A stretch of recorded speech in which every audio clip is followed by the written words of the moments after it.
Boa noite, meus irmãos, graça e paz. Nós vamos abrir nossas Bíblias em Efésios capítulo 2. Efésios capítulo 2, versículos de 11 até ao 22.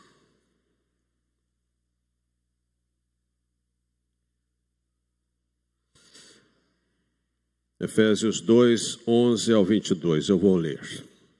Nos diz assim o apóstolo Paulo: portanto, lembrai-vos de que outrora vós, gentios na carne, chamados em circuncisão por aqueles que se intitulam circuncisos, na carne por mãos humanas, naquele tempo estáveis sem Cristo, separados da comunidade de Israel e estranhos às alianças da promessa, não tendo esperança e sem Deus no mundo.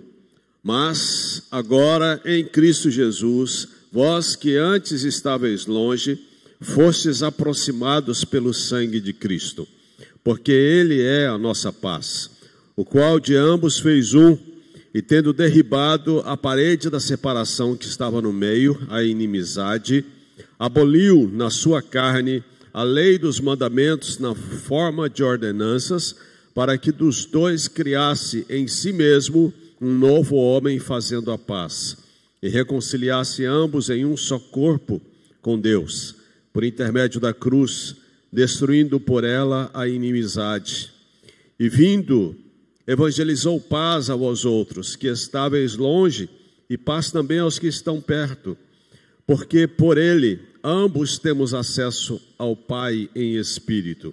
Assim já não sois estrangeiros e peregrinos, mas concidadãos dos santos, e sois da família de Deus, edificados sobre o fundamento dos apóstolos e profetas, sendo ele mesmo Cristo Jesus a pedra angular, no qual todo edifício bem ajustado cresce para santuário dedicado ao Senhor, no qual também vós juntamente estáis sendo edificados para a habitação de Deus no Espírito. Qual a importância da igreja na vida da família? Qual a importância da igreja na sua família? Tim LaHaye diz que geralmente a escolha da igreja a ser frequentada pela família ocupa o 5º lugar dentre as decisões importantes na vida.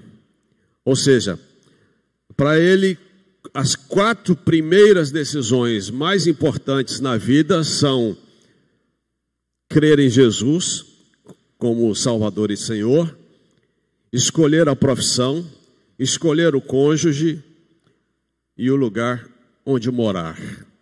E então, escolher uma igreja para congregar. A igreja é o único fator de sustentação da família. Quem luta pela família é a igreja. A igreja prega sobre a família. A igreja crê na família. A participação ativa dos membros da família em uma igreja, então, tem importância. É importante para você. É importante para a sua família. Estar em uma igreja. Congregar em uma igreja. Participar dela. A igreja é a melhor escola para instruir pessoas quanto aos princípios de uma boa relação familiar.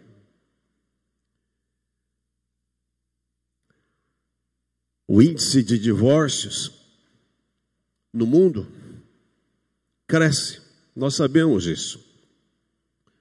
Os números são tristes. Os índices de divórcios na igreja também cresceram nesses últimos anos, é verdade. Isso também é triste.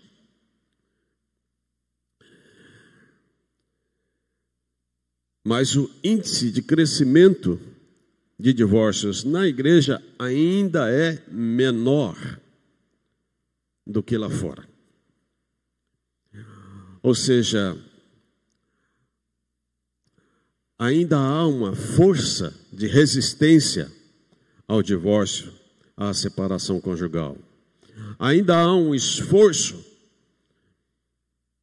porque a igreja ainda luta em favor dos valores da família. A psicóloga Mary Estevan diz que nos dias de hoje, em que a psicoterapia encontra grande espaço na sociedade, é comum as pessoas constatarem, em meio a uma crise pessoal, a necessidade de desenvolver a sua espiritualidade. Daí a importância da igreja. O papel da igreja é importante, porque ela proporciona ao indivíduo, através da fé, um grau de autoconfiança. Ela produz, através da fé, consolo e consciência que o ajudará a lutar e a buscar solução para os problemas que ele enfrenta. É por essa e muitas outras razões que a igreja é um lugar tão especial e tão precioso para nós. Nós precisamos continuar valorizando a igreja e investindo na igreja. Me lembro de um ex-pastor que certa vez me disse: Fausto, eu não acredito mais na igreja. Eu cheguei à conclusão de que a igreja é uma instituição falida. Eu disse para ele: é um absurdo você fazer uma afirmação dessa. Porque se você afirma que a igreja é uma instituição falida, você está dizendo que Deus, então, faliu. Porque a igreja, ela pertence a Deus. Jesus diz, se referindo à igreja, a minha igreja. E Deus não faliu. Deus continua soberano e Senhor sobre a igreja. Paulo, escrevendo aos Efésios, nesse texto belíssimo, dentre tantas declarações de Paulo aqui, ele fala de que nós somos família de Deus. Mas na época de Jesus, na época apostólica, a religião em Israel era algo indesejável ao homem. Estava distante do que Deus desejava. Jesus, muitas vezes, falando aos religiosos do seu tempo, ele chamou-os de hipócritas, sepulcros caiados, brancos por fora, imundos por dentro. Jesus acusava-os de colocar sobre o povo um pesado fardo que nem eles mesmos conseguiam carregar. Os fariseus conseguiram transformar os 10 mandamentos da lei em 618 regras para tudo. Era uma religiosidade altamente preconceituosa. Excluíam pessoas. E excluíam pessoas a partir de 3 critérios. Um deles era a origem da pessoa. Galileia, Samaria, estrangeiros.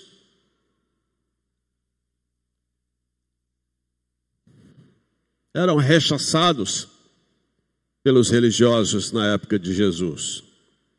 A Galileia era o lugar mais distante do templo de Jerusalém. Era a região da sombra da morte. Região de grande concentração de gentios e analfabetos. Portanto, não conseguiam ler a lei. Além disso, era uma região muito pobre. Consequentemente, para o olhar de muitos, amaldiçoados. Samaria era um povo miscigenado, misturado. Não era uma raça pura. Quando a Assíria invadiu a região de Samaria, eles introduziram povos estrangeiros ali, se misturaram. Os judeus então casaram-se com muitos destes e criaram uma miscigenação. Os religiosos de Jerusalém olhavam para os samaritanos e excluíam-os. Então, o primeiro critério para os religiosos da época de Jesus, para rejeitar pessoas, era a origem. De onde você é? Segundo critério eram as profissões. Carpinteiros, pastor de ovelhas, pescadores. Os carpinteiros, porque a eles era dada a responsabilidade de cuidar das crucificações.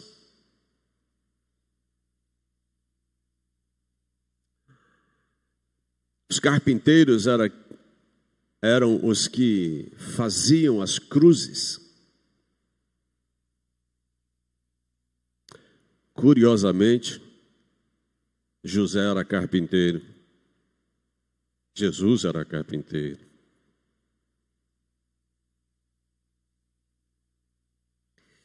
Os fariseus os consideravam impuros, principalmente por causa da sujeira em suas mãos. Os pastores de ovelhas, porque corriam o risco de quebrar o sábado e por mexer com sangue, e os pescadores, por serem susceptíveis a ter contato com gentios, semi-analfabetos, além de poder perder o horário de guardar o sábado, envolvidos na pescaria. Então, o primeiro critério para se excluir pessoas na época de Jesus pelos religiosos era a origem, de onde você é. A segunda era a profissão, o que é que você faz. E a terceira eram as condições de saúde. Doenças como cegueira, lepra, paralisia.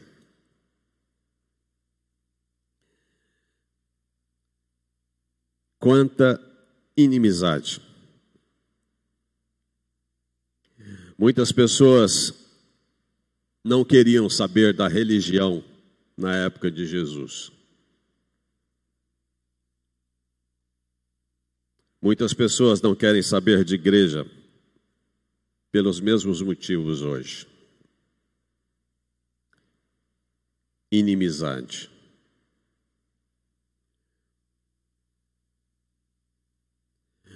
Pense na rivalidade existente entre as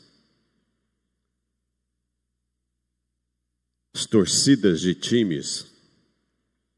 Pense na rivalidade entre brasileiros e argentinos, entre judeus e palestinos, entre negros e brancos com negros.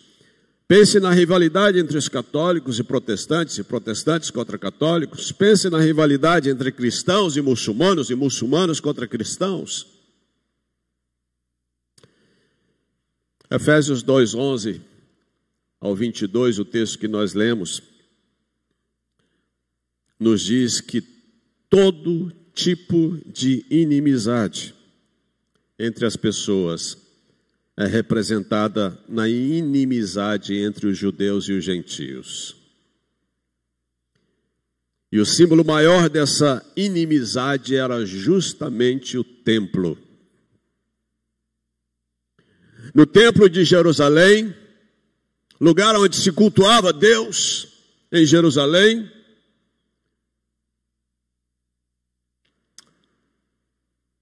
não entrava o estrangeiro. E se entrasse, a pena era a morte. Não entrava o samaritano e o galileu.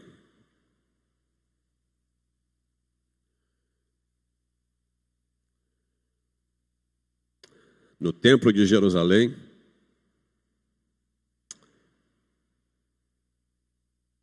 não entravam os pescadores,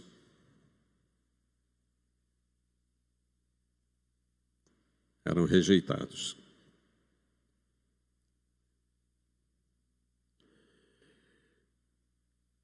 Naquele lugar havia uma barreira que isolava-os. Paulo, falando aos Efésios, que eram gentios,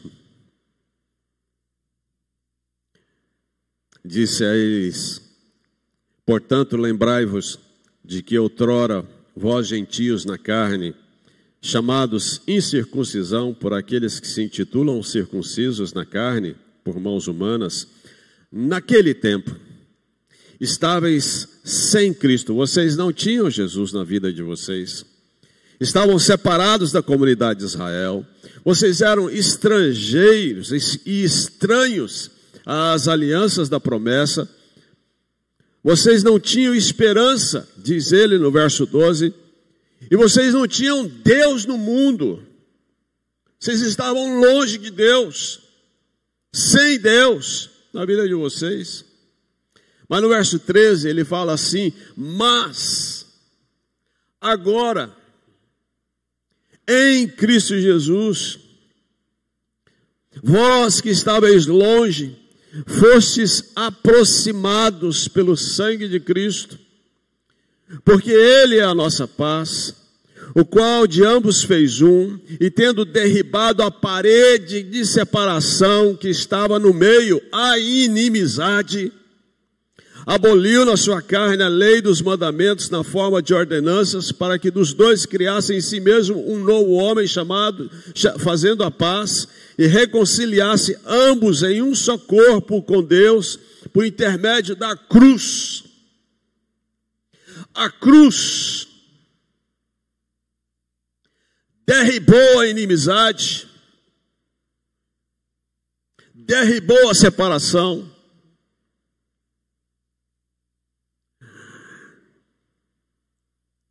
A solução para o problema da inimizade está na cruz.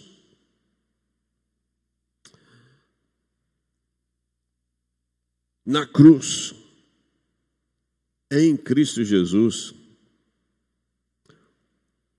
um judeu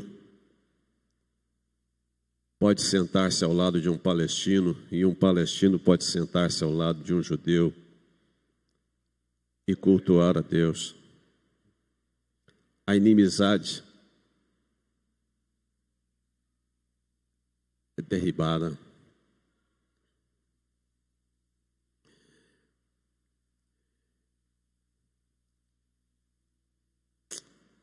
E por causa disso, a paz pode existir.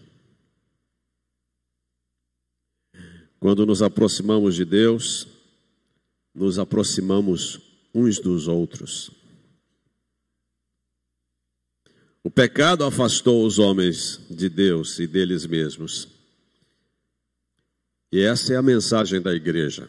A mensagem da igreja é a mensagem da reconciliação. E aí eu volto ao que eu estava falando no começo. O que mudou na sua vida e na vida da sua família depois que você veio à igreja?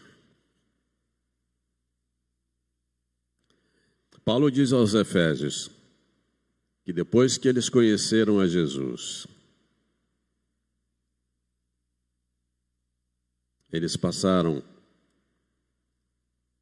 a ser família de Deus. Eles passaram a viver em paz. As barreiras foram quebradas. A inimizade se desfez. A paz estabeleceu-se.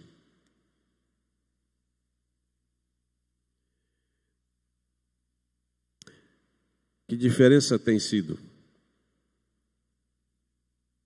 ou tem feito, a igreja na sua família? O Evangelho na sua vida e na sua família? O antes e o depois? Eu vou um pouquinho mais além. Como a igreja pode influenciar a sua família? De que maneira a igreja pode ser bênção? E você pode ser bênção na vida da igreja. Hoje, essa madrugada eu acordei umas 3h30. E acordei pensando num irmão meu. Esse meu irmão teve câncer uns 2 anos atrás, ainda está lutando. E já faziam alguns dias que eu não conversava com ele. E eu não sei porquê. Eu acordei e ele veio na minha cabeça. Eu comecei a orar por ele, eu comecei a orar pela minha família. E hoje entrei em contato com ele. E nós nos falamos. E ele abriu o coração para mim. E me contou algumas coisas. Desde que ele fez a cirurgia por conta do câncer, sempre que eu perguntava a ele, como é que você está? Ele me dizia, irmão, eu estou bem, eu estou bem. Não posso dizer que eu não estou bem. E saía pela tangente e não falava muito sobre si.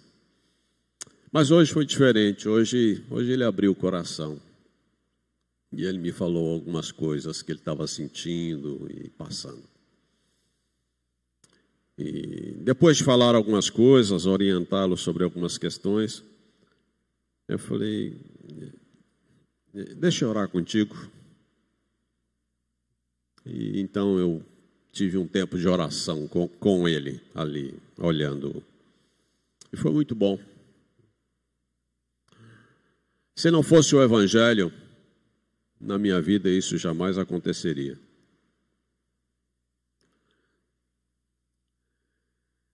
É uma bênção.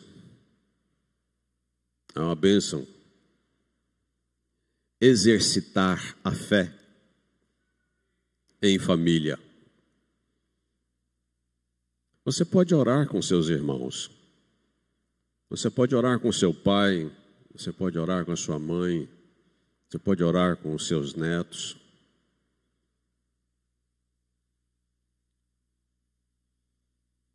A vida cristã, ela é dinâmica. E ser igreja é isso. Ser igreja é isso. Você ora pelos seus filhos? Você ora pelo casamento dos seus filhos?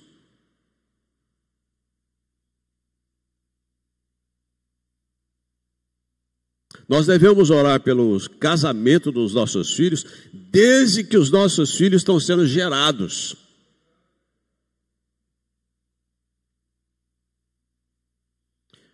Porque um filho mal casado, uma filha mal casada, é tristeza para toda a família.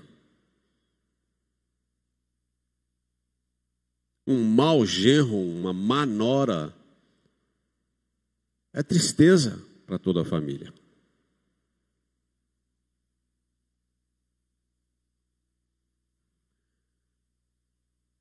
Se você não ora, comece a orar. Comece a orar pelos seus filhos, pelo casamento dos seus filhos.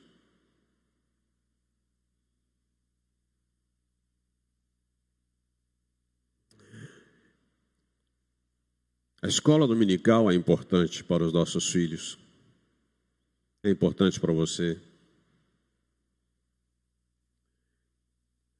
Seus filhos criam laços, relacionamentos. E é importante que eles criem amizades dentro da igreja. Porque se eles não criarem amizades aqui, eles criam lá.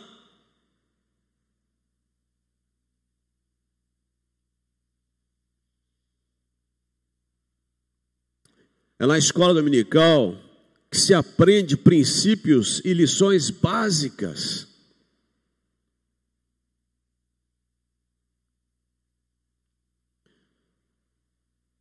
Sobre a Bíblia, sobre Deus, onde se aprofunda o estudo das Escrituras.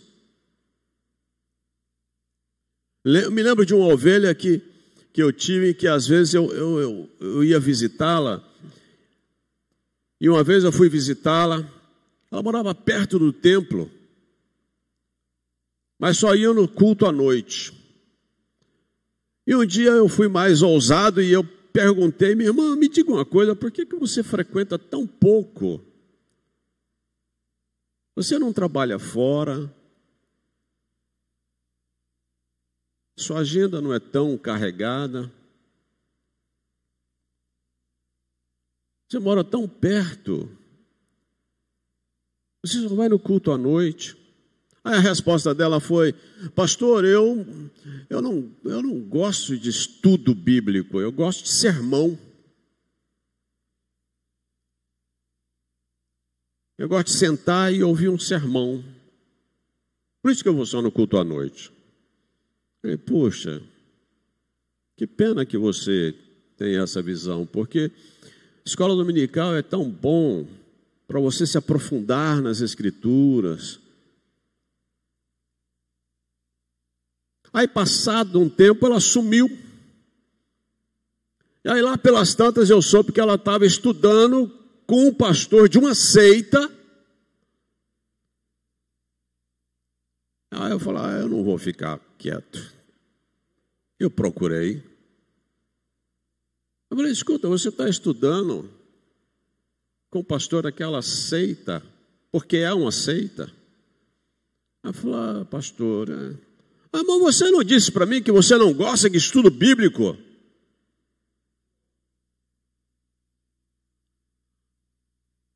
Ela ficou toda desconcertada. Eu falei, já que você está estudando com ele, me permite estudar com você? Eu me disponho a estudar com você. Ele estudou com você de lá, eu estudo de cá. Você me permite? Aí ela concordou. Aí eu comecei a estudar com ela. Ela acabou deixando lá e ficando cá. Mas se você não estuda, você vai na onda de qualquer um. Você não se aprofunda nas Escrituras.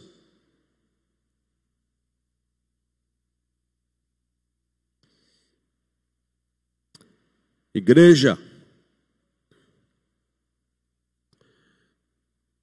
Igreja é adoração. E quando eu falo em adoração, eu estou falando de louvor e oração. E a igreja precisa ser forte no seu louvor, precisa ser forte na oração.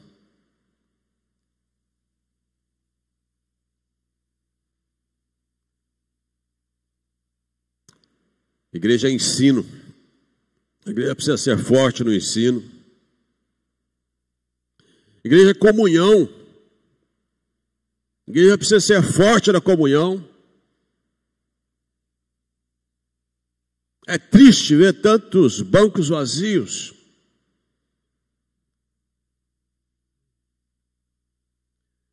E ainda que você esteja na internet,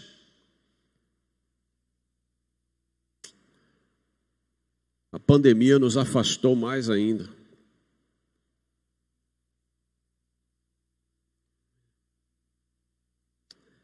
Igreja comunhão, igreja missão, igreja evangelismo. Igreja é missão também. Graças a Deus pela sua igreja. Graças a Deus pela nossa igreja. E se você for para algum outro lugar, procure uma igreja bíblica. Procure uma igreja que te dê sustentação e procure servir a Deus nessa igreja. Que Deus te abençoe. Que Deus abençoe sua família. Que Deus abençoe a nossa família. Amém? Vamos orar? Senhor, nós te bendizemos, porque assim como o Senhor alcançou a igreja dos Efésios, aqueles irmãos que viviam sem esperança e longe do Senhor, sem conhecê-lo, o Senhor também nos alcançou. E aquilo que nos afastava uns dos outros, o Senhor derribou na cruz em Cristo Jesus. Obrigado pela paz. Obrigado, Pai, pela Tua presença na nossa vida. Obrigado porque o Senhor nos aproximou em família. Por isso nós nos tratamos uns aos outros como irmãos. Porque assim o somos diante dos Teus olhos. Pai, eu oro para que o Senhor abençoe a nossa família na fé. Que o Senhor dê um chacoalhão naqueles que estão cambaleantes. Que o Senhor fortaleça os enfraquecidos. Que o Senhor corrija os errantes. Que o Senhor cure os enfermos. Que o Senhor avive o teu povo, Senhor. Ó Deus, aviva o teu povo, Senhor. Inflama o coração do teu povo, Senhor. Põe fogo no teu povo, Senhor. Aqueça o nosso coração. Faz isso com a tua palavra. Faz isso no agir do teu Espírito, Senhor, nas nossas vidas. Pai, fortaleça a igreja e usa essa igreja para a glória tua, como tu tens usado. Nós te agradecemos por tudo que o Senhor já tem feito, mas queremos dizer-te que queremos muito mais. Assim eu oro em nome de Jesus. Amém. Amém.